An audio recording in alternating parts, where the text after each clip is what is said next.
Nii, strateegiablokis räägime siis sellest, et kuidas seda ideed siis ikkagi nagu esitleda.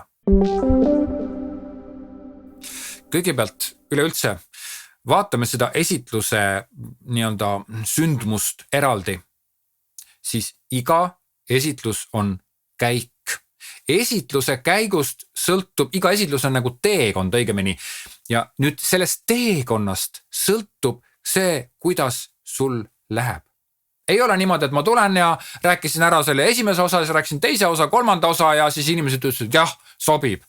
Vaid sinul on väga suur roll mängida, sellel esitlusel on väga suur roll mängida, see idee ise peab ka loomulikult olema selline, mis ka päriselt seda probleemi nagu lahendab. Ehk siis tegelikult aga esitluse käik on ikkagi teekond ja sellest teekonnast sõltub, milline tunne jääb nendele inimestele, kes sind kuulavad, kas nad ostavad su ära. Kas nad arvavad, et see, mida sa oled välja mõtelnud koos oma tiimiga, et kas seda oleks mõtet teostada, kas see vaimustab neid või on see lihtsalt üks järgmine idee. Kahjuks ma pean ütlema seda, et sa võid välja töötada nagu fantastilise idee, aga kui see esitlus on igav, siis see idee ei lähe tegemisse, sellepärast et kuidagi nagu ei mõjunud või niimoodi. Ja ma olen ise ka selliseid esitlusi näinud, mis sa salata, eks ma mingil hetkel olen ka sellised esitlusi teinud, omast arvast jube hea idee, aga lihtsalt klient arvas, et seda ei ole vaja, eks ole. Tagantjärgi vaadates ma saan aru küll, miks see niimoodi läks ja oma kogemustest ma tean ka rääkida seda, et sellest hetkest, kui sa astud nende inimeste ette, kes sind kuulavad, algab teekond, see on väike teekond ja kõik sellest teekonnas peab olema pühendunud ühele momendile. See on esitluse lõppeesmärk. Mis on sinu esitluse eesmärk? Ma tean, mis sa vastad midagi, et oma idee nagu maha müüa ja kõik. Näiteks reklaaminduses on siuke asi, et see, et kui sa pakud ühe reklaamikampaania idee, siis võib-olla selle teostamiseks läheb 100 000 eurot. Ja nüüd sa ootad, et see turundusjuht selle ütleb, korras, näe, siin on teile raha, poisid, mingi hakkage tegema, sükst asja ei ole. Vaid on ikkagi see, et peale esitlust, see esitlus peab nagu köitma seda. Ta peab tunduma siukene, nagu, et seda nagu tahaks teha või see tekitab lisaideid, see tekitab lisamõtteid. Järelikult, mis on esitluse eesmärk? Esitluse eesmärk näiteks üsna sageli idee esitlemisel on saavutada kontakt.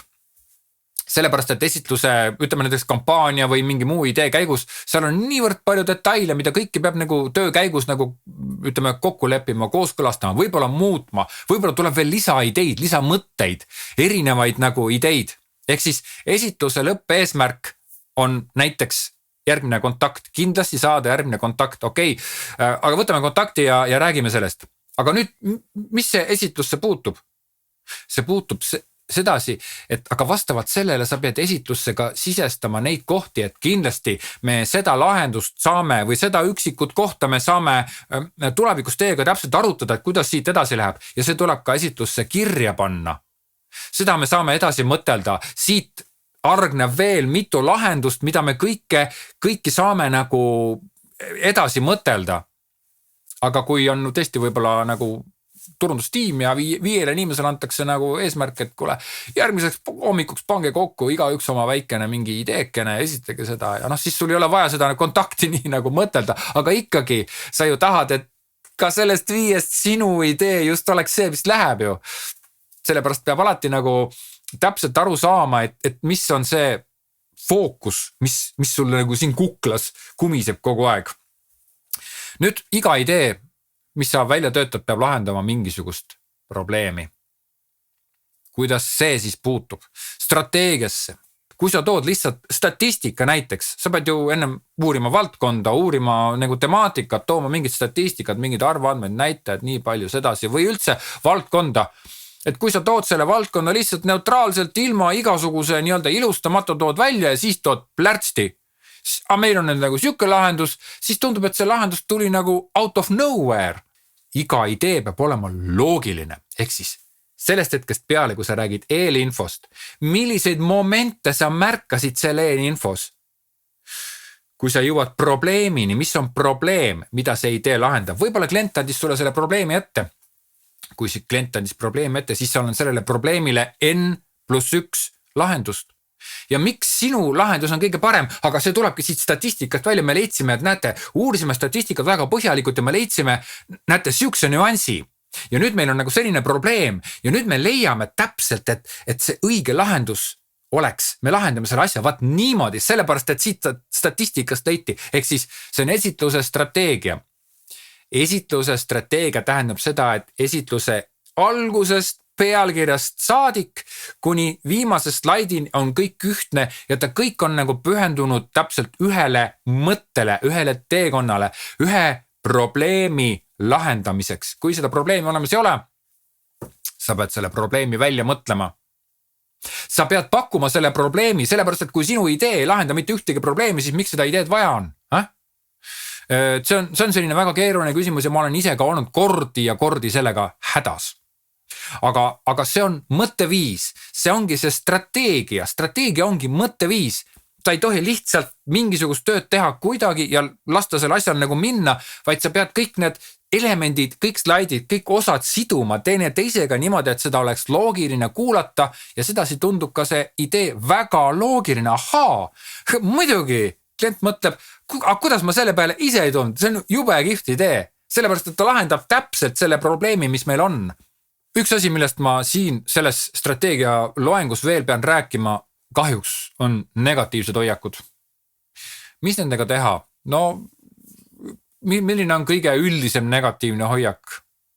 Et jälle keegi tuli mulle midagi müüma, jälle kellegil on jälle mingi siuke idee, jälle mingi uus idee, jälle mingi hull idee, eks ole, või siis on jälle see, et võib-olla nad on sa nimetasid seal idees mingisugust, kasutasid mingi teatud kujundit ja kliendid on, jõle valus kogemus on täpselt selle kujundiga.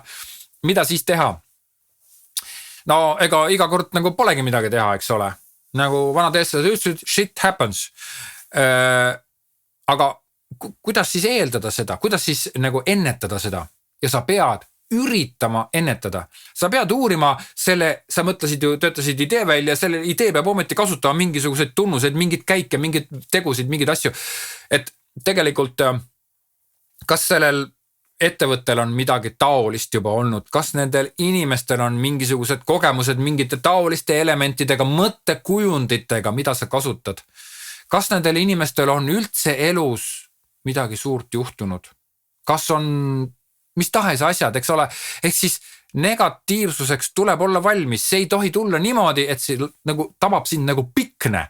Kui sa särad just nagu sükke lillekene, kes õitseb päikese käes, siis sind taba järsku pikne ja kõuepilved tule. Ei olla. Sa pead oskama vastata igale asjale. Sa pead olema valmis vastamaks igale küsimusele ja vahest on niimoodi, et strateegiline on need negatiivsed kohad juba ette ära lahendada ja leida üles juba ette need negatiivsed kohad.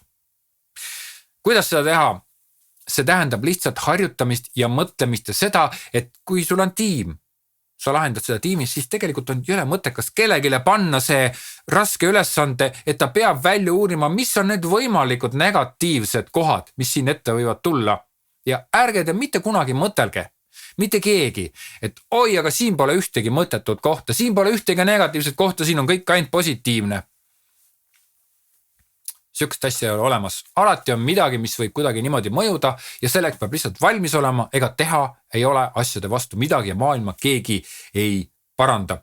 Nii et tunne oma kuulajaid, tunne oma ideestiku pahupoolt, tunne ka konkurente, kes on taolisi ideid teinud. Uuri, kas maailmas on eelnevalt säärased ideid tehtud. Uuri, kas sinu ideel on võib-olla mingi rahvuslik eripära, mis kusagil, ma ei tea, Pärnu maakonnas on siuksed asju ennem juhtunud ja need on alati lõppenud väga halvasti, ma ei tea. Ma ei oska seda nagu mõtelda, aga alati uuri seda. Kindlasti keskendu sellele tervele esitlusele kui teekonnale. See on teekond ja seo kõik elemendid selles esitluses kokku ja pühenda kõik elemendid selle idee õigeks esitluseks ja pühenda ka see idee sellele probleemile, et ta lahendab probleemi täpselt niimoodi, et see õige rakurss tuleb siit esitlusest välja.